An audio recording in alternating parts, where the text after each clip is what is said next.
everybody. Welcome back to an episode of Checkered Roots. I do appreciate you joining us from wherever you may be.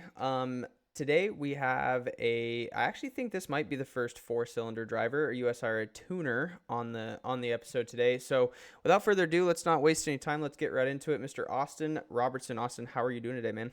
Pretty good. Thanks for having me. Yeah, dude, absolutely. Good to have you. Good to have you on here. We connected through TikTok there. You reached out through the original post, and happy to have you along. So, why don't you start off by telling us a little bit about you, who you are, where you're from, what you race, what you do for a day job, kind of tell us all about you. Well, first off, I'm a semi-professional race car driver. Um, I race USRA tuners up there at Humboldt Speedway. Been doing it since 2020.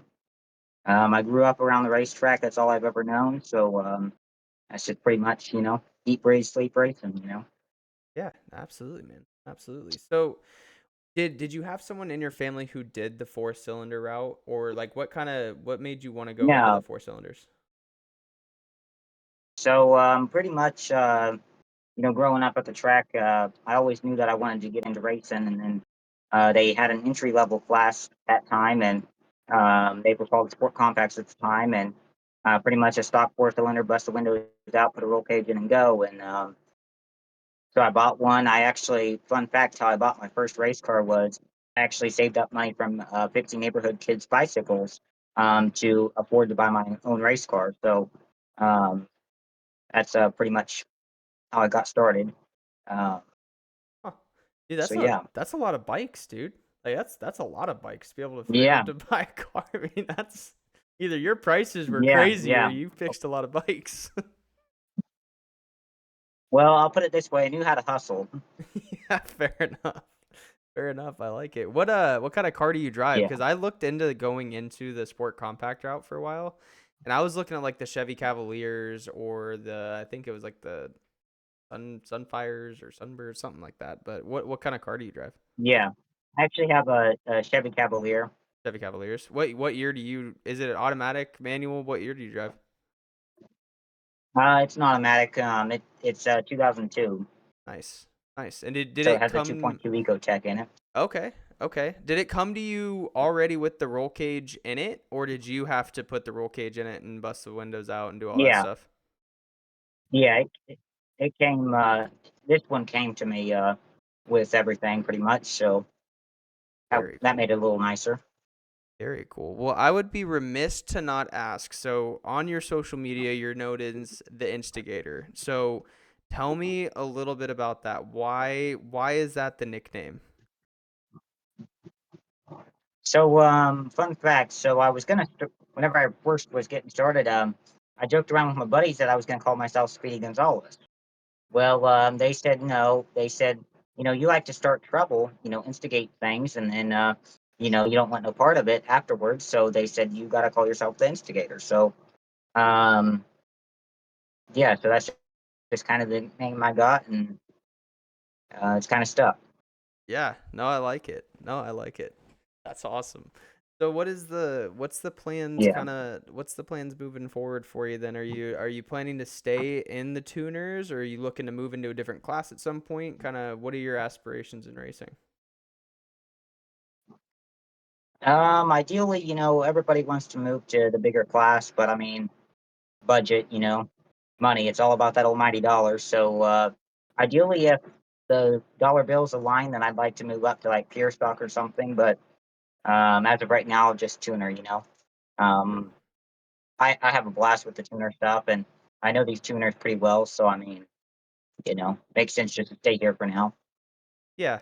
Yeah, absolutely. And I think it's kind of a blessing and a curse me going into modifieds because and that's what I'll be running as E-mods or Midwest mods or sportsman mods, I think. They're called everything all around the country, but it's it's the entry level into modifieds. And like I said, I looked into going into the sport compact classes. Then once I started helping out in the pits with Adam up at I-35 Speedway, I don't know, I got drawn to him. Like I remember the first time I went to the track and I saw a modified for the first time. I was like, that's a cool ass car. Now don't get me wrong, like the late models and stuff like that and sprint cars, like that's all cool stuff too. But I ain't got that money. Right. So so we're gonna go the cheaper route with the modifieds for sure. But being able to go into the entry class, it's nice that they have them. It's nice that they're somewhat affordable, affordable when it comes to racing. But no, that's cool, man. Right.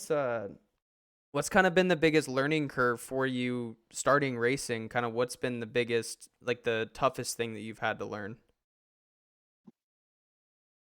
Um, Toughest thing was probably honestly getting out of my comfort zone.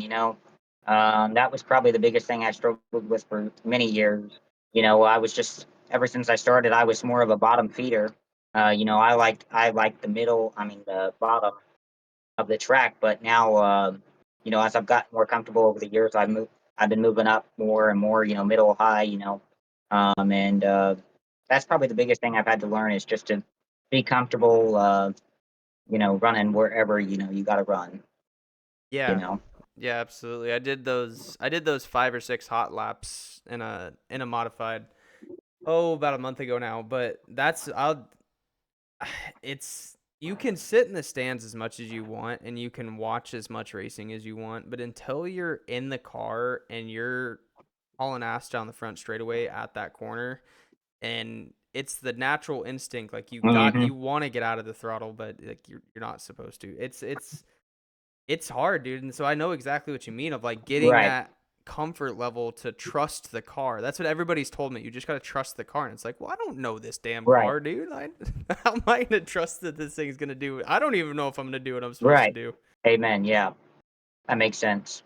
Yeah, it's a big learning curve, and I'm looking forward to getting into it more. But it looks like you have certainly figured it out to a certain extent. What's all these trophies you got sitting behind you? Let's see. Talk to me a little bit about those. So those are the big one over here that's almost taller than me. That's perfect attendance. And then this one over here is the points trophy. So like fifth place in points last year. And then that one is the other points trophy from 21 for the ninth place position. But yeah, so got a decent collection, but no wins yet. But it's coming. Yeah, sure. How's the season gone? I know it's kind of winding down and getting closer to the end here, but how has the season gone this year for you? So I mean, overall, pretty pretty solid season. I mean, we had a good bite out of our first heat race win, but kind of stepped on it and threw that away. But all part of learning. But anyhow, pretty solid, consistent year. I mean, uh, yeah. So I'd say pretty good. Up until the about a month or so before the season ended up at Humboldt, got in a little bit of a pile up and ended up bending the frame and everything. So got to get it straightened back out. But minus that, um, was a good year. Yeah. So So where'd you finish in points this year? Were you able to get the perfect attendance and everything this year as well, or where'd you finish in points? no, because we didn't get to finish the year because of the vet frame and things. Oh, But we ended up the year in ninth, I think. But I mean, overall, all year long, we was running fourth, fifth, so in points. So I mean, that's pretty decent for me. So huge improvement. So yeah. Yeah, absolutely. So we kind of talked a little bit about, you know, what your biggest or toughest thing was to learn, but someone like me who's coming into the sport, not from around the sport at all, nobody in my family raced, I've never raced, nothing like that. What would be the biggest piece of advice you would be able to give me as someone who's coming into this sport? um, probably would be that you just gotta want it. You've gotta want it. If you don't want it, not gonna get anywhere. Um, that's everything I tell all the young racers that are coming up. If you don't want it, you're not going to get anywhere because, I mean, this sport demands so much. You know, uh, and you got to give so much to the sport. So if you don't want it, you're not going to get anywhere. Sure. Is that what keeps you so I didn't understand it until I really got bit by the racing bug, right? But is that what keeps you coming back to the track every week? Is this just that want and that drive? But I don't know how else to describe it to someone who doesn't know what I'm talking about, and it sounds like you do, but like just that like deep gut feeling of like this is what I need to do this. Not that I want to do this, like this is what I need to do. Is that what kind of keeps you coming back every week? Well, yeah, yeah. It's just the drive, the dream. Chasing it. Um, and the want. Certainly, if I didn't want it, I wouldn't be showing up every weekend. So, you know, but yeah, so I'd say it's probably that and the fans. Without the fans, I got a bunch of little kids that look up to me, and that means a lot. That they look up to me and come and take pictures with me after the races, ask me questions. And that all helps fuel the fire. Yeah, I'm looking forward to that part. I mean, as a dad, I got two little kids, so like obviously I'm a superhero to them, but being able to share that with them and share the whole experience with them, but not only just that, but trying to make an impact on the rest of the community as a whole, right? Or you know, helping kids or taking pictures with the kids or whatever it might be. I think that you hit the nail on the head there with the sport wouldn't be anything without the fans, right? I mean, that's you know, I'm sure that everybody would still Right. want to go race without anybody in the stands, but it certainly makes it a hell of a lot more fun when you got people in the stands. Amen. Amen. And it's my passion to help the youth get into racing. I actually have a foundation called Revolution Youth Racers of America, and we help youth racers get involved in the sport. And my dream with that is to give racers an opportunity that would never get one otherwise. Actually made a one kid's dream happen one night last year. We sponsor Power Wheel events and things like that for the younger kids.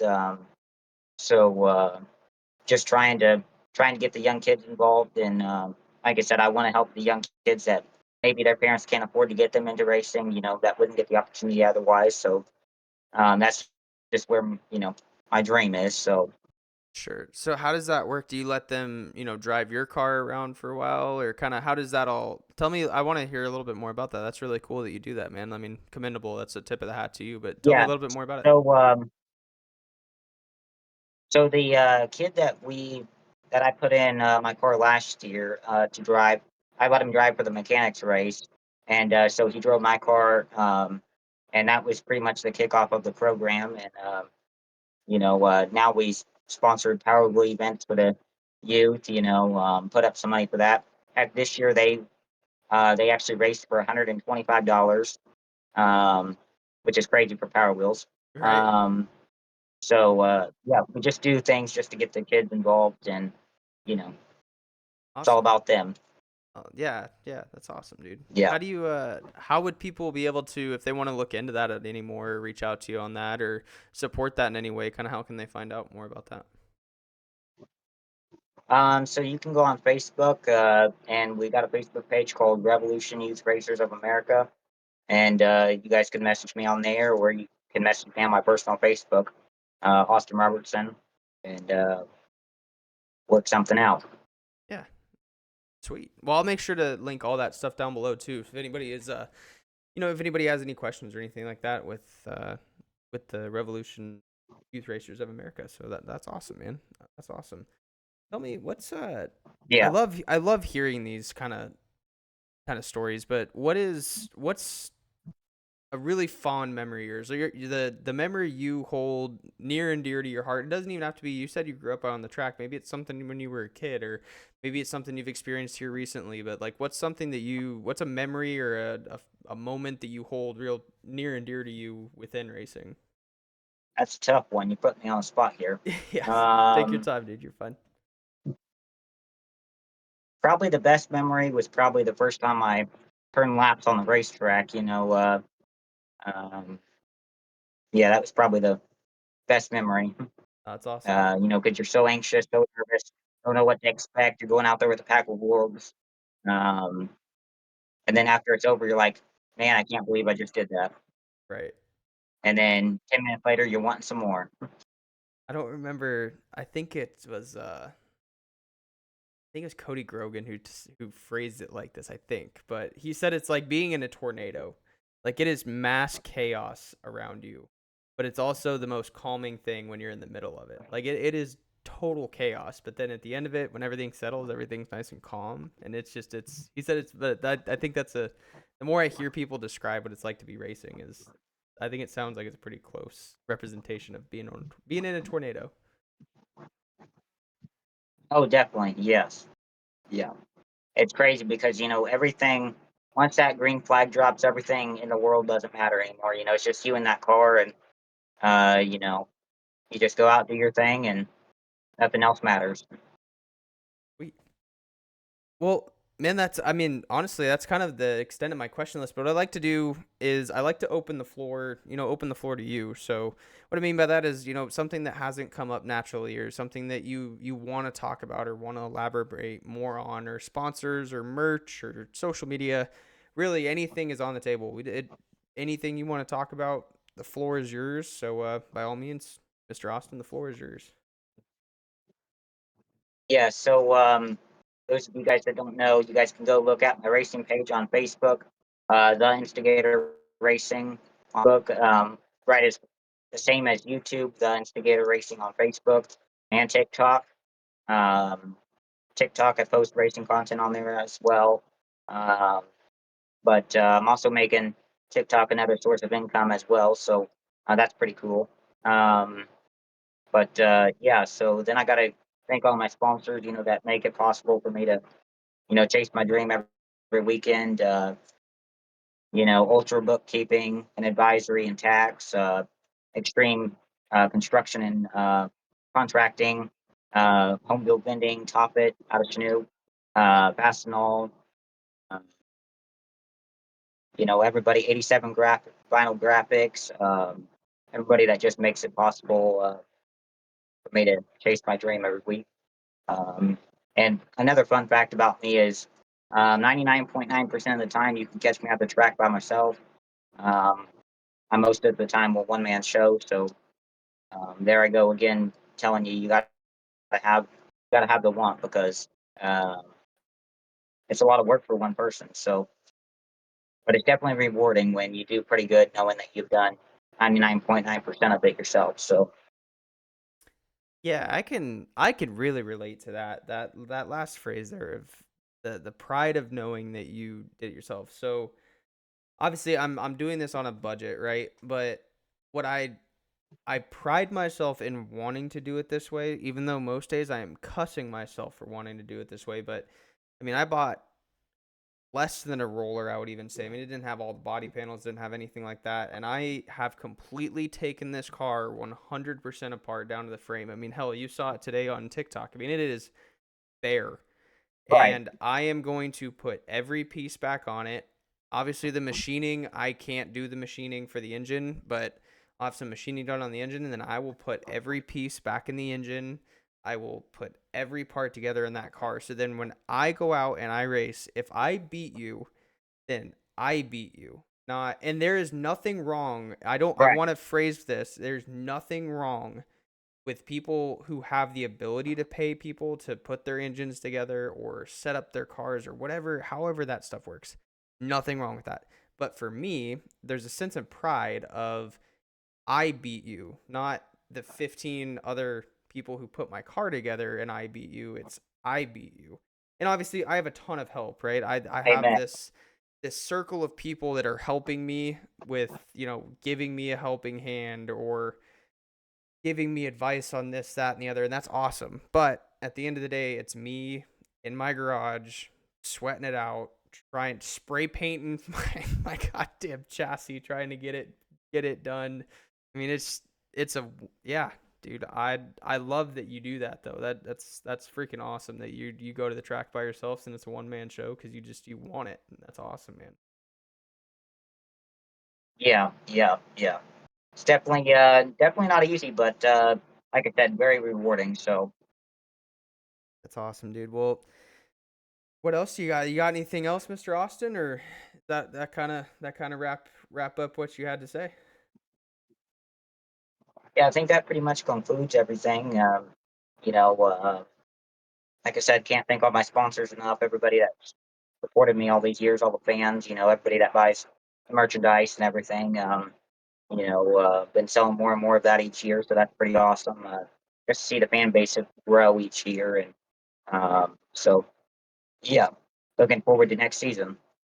Heck yeah, dude. Well, I can't thank you enough for taking the time to sit down with me and kind of tell me a little bit about you and what you do. And I wish you nothing but the best. And hell, dude, you're not that far away. We'll have to try to link up one weekend, come do a track check in or Yeah, something like that, and maybe have you up to Kansas City, or I'll come down there to Humboldt, and we'll have to make it happen sometime.